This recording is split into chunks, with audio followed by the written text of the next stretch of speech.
Wind bye Subramanya Bharti. हवा, जरा धीरे आओ, खिड़कियों के शटर मत तोड़ो, कागजों को इधर उधर मत उड़ाओ, शेल्फ पर रखी किताबों को नीचे मत गिराओ। देखो ये क्या कर दिया तुमने, सारी किताबें गिरा दी। तुमने किताबों के पन्ने फाड़ डाले, तुम फिर से बारिश ले आए। तुम तो कमजोरों का मजाक उड़ाने में माहिर हो। कवि हवा से बात कर रहे हैं। वह हवा से कहते हैं कि वह धीरे धीरे आए, यानी कवि कहना चाहते हैं कि हवा बहुत तेज शोरगुल वाली ना हो, बल्कि वह कोमल और मृदु होनी चाहिए। फिर वह कहते हैं कि हवा बहुत शक्तिशाली होती है और विनाशकारी भी। यह खिड़कियों के शटर तोड़ देती है और कागजों को इधर उधर बिखेर देती है। जब हवा बहुत तेज चलती है तो अलमारी में रखी सारी किताबें गिर जाती हैं।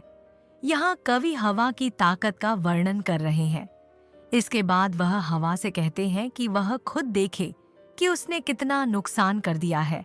जब भी तेज हवा चलती है तो सारी कमजोर चीजें, जैसे छोटे पौधे, छोटे बच्चे आदि, डर जाते हैं और वे गिर भी सकते हैं और उन्हें चोट लग सकती है। हम कह सकते हैं कि कविता के शुरुआती भाग में कवि हवा की तुलना एक छोटे बच्चे से कर रहे हैं।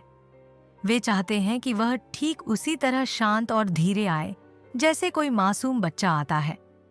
लेकिन कविता के अगले भाग में यह स्पष्ट होता है कि हवा एक उग्र युवा की तरह है, जैसे कोई युवा लड़का या लड़की जो ऊर्जा, उग्रता और विनाश से भरपूर हो। जर्जर होते घर, टूटते दरवाजे, ढहती छतें, टूटती लकड़ियां, कमजोर शरीर, बिखरती जिंदगियां और टूटते दिल, हवा का देवता इन्हें फटक कर अलग कर देता है और कुचल देता है। यहाँ पर क्रम्बलिंग, टूटना या बिखरना शब्द को बार बार दोहराया गया है ताकि यह जोर देकर बताया जा सके कि जब हवा बहुत तेज होती है तो उसके सामने सब कुछ टूटकर बिखर जाता है।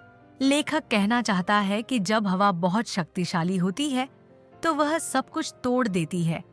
जो घर कमजोर होते हैं वे गिर जाते हैं, कमजोर दरवाजे टूट जाते हैं, इमारतों की छत को जो सहारा देने वाली लकड़ी की बलियाओं होती है वे भी गिर जाती हैं। सारे लकड़ी के ढांचे ढह जाते हैं। इंसानों के शरीर, जानवर, जीवन और यहाँ तक कि दिल भी टूट जाते हैं। कवि कहना चाहता है कि सब कुछ बिखर जाता है। जो भी कमजोर होता है वह कठिनाई आने पर टूट जाता है, बिखर जाता है। इसलिए कवि यह समझाना चाहता है कि जब भी कोई कमजोर व्यक्ति जीवन में किसी परेशानी या चुनौती का सामना करता है तो वह टूट जाता है, हार मान लेता है। हवा का देवता ठीक गेहूं को फटकने की तरह मजबूत और कमजोर लोगों को अलग कर देता है, जैसे हम गेहूं को छानते हैं और भूसी को अलग करते हैं। तेज हवा कमजोर लोगों को कुचल देती है और उन्हें मजबूत लोगों से अलग कर देती है। वह तुम्हारी बात नहीं मानेगा, इसलिए आओ हम मजबूत घर बनाएं, दरवाजों को मजबूती से जोड़ें, अपने शरीर को मजबूत बनाना सीखें, दिल को स्थिर और अडिग बनाएं। अगर हम ऐसा करेंगे तो हवा हमसे मित्रता कर लेगी। कवि हमें यह संदेश देना चाहते हैं कि हमें हवा यानी जीवन की कठिनाइयों से मित्रता कर लेनी चाहिए। वे कहते हैं कि समस्याएं हमारी नहीं सुनेंगी, वे आएंगी ही। इसलिए हमें पहले से तैयार रहना चाहिए। तैयारी के तौर पर हमें अपने घर को मजबूत बनाना चाहिए और दरवाजों को अच्छी तरह बंद करना चाहिए ताकि हवा अंदर ना आ सके। इसके साथ ही कवि कहते हैं कि हमें अपने शरीर को ताकतवर और दिल को दृढ़ बनाना चाहिए ताकि हम इन चुनौतियों का सामना कर सके। और जब हम अंदर से मजबूत हो जाएंगे तो ये समस्याएं हमें परेशान करने वाली नहीं लगेंगी, बल्कि हमारी मित्र जैसी प्रतीत होंगी।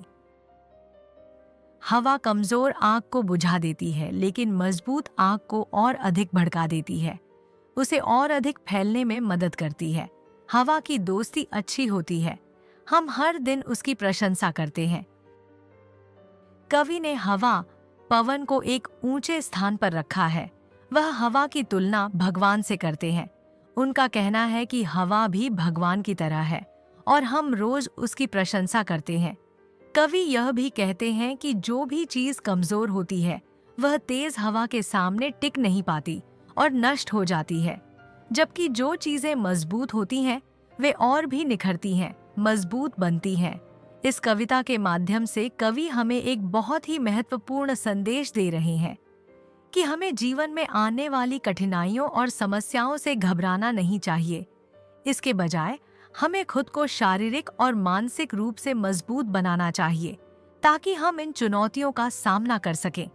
और जब हम इतने मजबूत बन जाएंगे कि इन समस्याओं को पार कर लें, तब हम इनका सामना करना सीख जाएंगे, उनसे मित्रता कर लेंगे और फिर हमें यह भी अच्छा लगेगा कि ये समस्याएं हमारे जीवन में आईं, क्योंकि इन्हीं की वजह से हम और भी मजबूत और बेहतर बन पाए।